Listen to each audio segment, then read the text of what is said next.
Ikaze kuri G4G nimba wisanze hano hantu uri mushasha kora subscribe kugira ngo tubandanye tujana buri munsi kandi ubikoze ntaco uhomba ntaco byogutwara n'ubugiste gufyondaho gusa nimba ubikoze uri umuntu w'agaciro. Ikaze uyu munsi tugiye kuvuga ku bintu canke ku bibanza ukunda kwisangamwo mu bantu bakuzungurutse ukibaza yuko uri ahantu hazima kumbe ugasanga uriko uta umwanya ahantu hambere udakwiriye kuba canke ahantu hambere uba uriko utumwanya. Nimba ufise abagenzi mugendana canke bakuzungurutse abo bagenzi akaba ata kintu na kimwe ubigiraho, menya yuko utari mu kibanza ciza, menya yuko abo bagenzi urimwo usa n'umuntu ari mu gasho ari muri prison, kuko umuntu afise abagenzi beza n'umuntu afise abagenzi aba ashaka kuvuga ati nanje ndashaka kumera nka naka, nanje ndashaka kwigiha ikintu ndakimenye kugira ngo kigico kizofasha mu buzima. None nimba uri mu bagenzi ata kintu na kimwe uri kurabigiraho, nushake usohoke ugende kurondera abandi bashobora kukungura ubumenyi canke bashobora kuguteza imbere mu bundi buryo. Hari ubuzima usanga umuntu abayemo umwaka wa mbere, umwaka wa kabiri, umwaka wa gatatu, imyaka ikagenda ari myinshi muri kumwe n'abagenzi, nta uratera imbere, nta kirahinduka mu buzima bwanyu, ariko ugasanga buri munsi muba muri kumwe, buri munsi muba muvuga ngo bizocamwa, ariko ata numwe afise ico yokwigisha ubundi canke ata numwe afise ico yomubera ko akarorero. Rero nimba wisanze mwabo bantu menya yuko utari ahantu heza. Ikindi kintu ca kabiri, nimba ufise abagenzi mukaba mugendana kandi mukaba mwita abagenzi, hanyuma ukaba ushobora kugira ingorane, ntihagire n'umwe wubahuka kubwira, naho zori za ngorane za zindi z'ububwa, ntihagire n'umwe wubahuka kubwira ati jewe bimeze uko canke bimeze uko, ugasigara wiyumvira yuko uko bokwiyumvira ubabwiye canke uko bogufata nyene. Ari gusanga ufise abagenzi ugasanga rimwe na rimwe ntimuhuje imyemerere canke rimwe ntimuhuje ibintu bimwe na bimwe, ariko ugasanga urashobora kugwa muri erere kuko abajene canke abandi bantu bose bagwa mu makosa, bikakugora ingene ubibabwira, ugatangura kwiyumvira ico baza kuvyibazaho canke baza kukushavurira, baza kugira gute, ukagira amadidane.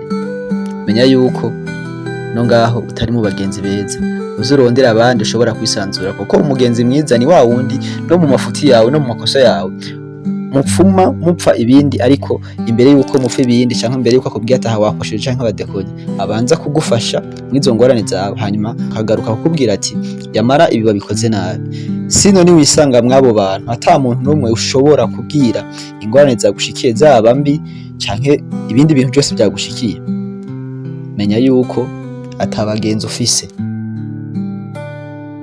Ikindi kintu ca gatatu, nimba ufise akazi urakora akazi buri munsi, umwe wese akora akazi kugira ngo atere imbere canke kugira ngo abeho, ariko ugasanga ako kazi nakakuzanira ibibazo gusumba kukuzanira amafaranga. Yego ari akazi usanga ukora ugasanga urinjiza amahera, mugabo ugasanga mwayo mahera winjiza ibibazo nivyo byinshi kurusha ayo mafaranga. For example, ushobora kuba ukora akazi ugasanga buri munsi uvanayo stress canke buri munsi urakora cane ku buryo ushobora no kugwara, hanyuma wamara kugwara ya mahera baguhemba ugasanga ugiye kuyivuzamwe no gukwira ntakwiye. Aho menya yuko atakazi ufise, ahubwo ufise imiruho. Gerageza ukore akazi canke urondera akazi kaguha amahoro, naho bari stress mugabo uvuga ati stress ndazigira mugabo ndashobora kuronka amahera. None uzogira akazi kataguhemba, ugiye na stress, ugiye n'imiruho, ugiye no kugwara, aho uzomenya yuko utari mu kibanza wari ukwiriye kubamwo. Nimba ushobora gukora n'akazi kaguhemba amafaranga, hanyuma ukabona ayo mafaranga uyabuze ntaco woba canke uyabuze wobaho, umenya yuko nako hatari akazi ufise. Akenshi uzosanga abantu turondera ikitwa akazi mugabo tutaraba valere y'akazi dukora canke inyungu dushobora gukuramwo mwako kazi dukora, kandi akenshi uzosanga abantu benshi tuhahombera, ugasanga turiko tuhata amagara, ugasanga mu kurondera amafaranga turiko tuhatakariza ubuzima.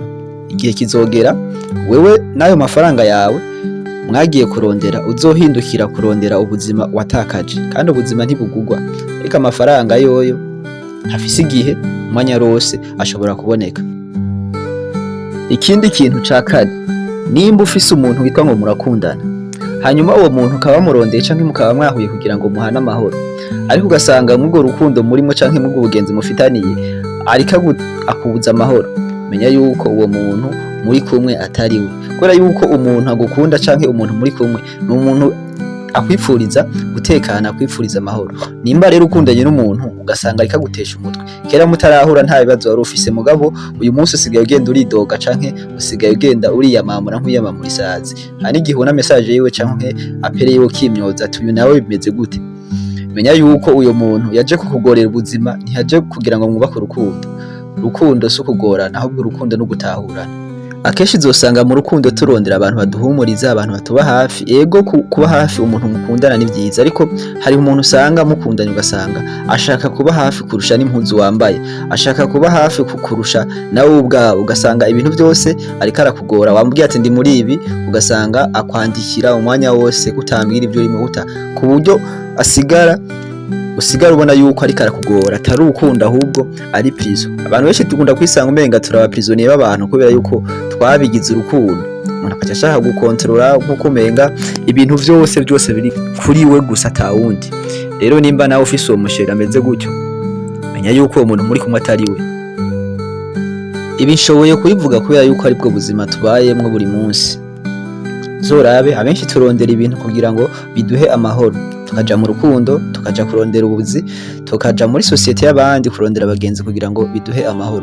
Ariko akenshi ari igihe usanga ahubwo n'amahoro twari dufise ugasanga arahungabanye, twibaza yuko twagiye kurondera amahoro. Rero ni wasanga uri mu izo sirikwi canke uri mu utwo tugwi tw'abantu bakuzungurutse bimeze uko, zobivemwo uronderera ahandi, kubera yuko ku rundi ruhande hariho abagenzi bawe bakurindiriye waremewe, bariko barakina kandi bariko bakina batsinda. Rero nta mpamvu yo gukinira ahantu ngo umutsindwa ukama wisanga ahandi nyene ugasanga ibibazo ni vya bindi nyene. Icisha abantu kenshi no kutagerageza byinshi bishoboka. Gerageza byinshi bishoboka, wenda ntihazobura umunsi umwe uvuga ati aha hantu kweri niho nari nkwiriye kuba. Hamwe usigara wicuza uvuga ati nari hehe ko ntari bwashike aha hantu. Ariko niwaguma aha ushobora no kuzosaza aho wari waragenewe kuba utahabaye. Mwakoze kumviriza iki kiganiro je wumva ni Loy Drift kuri Drift. Mubandanye mukora subscribe, mutwandikira na commentaire, byumviro byanyu biradufasha cyane. Murakoze.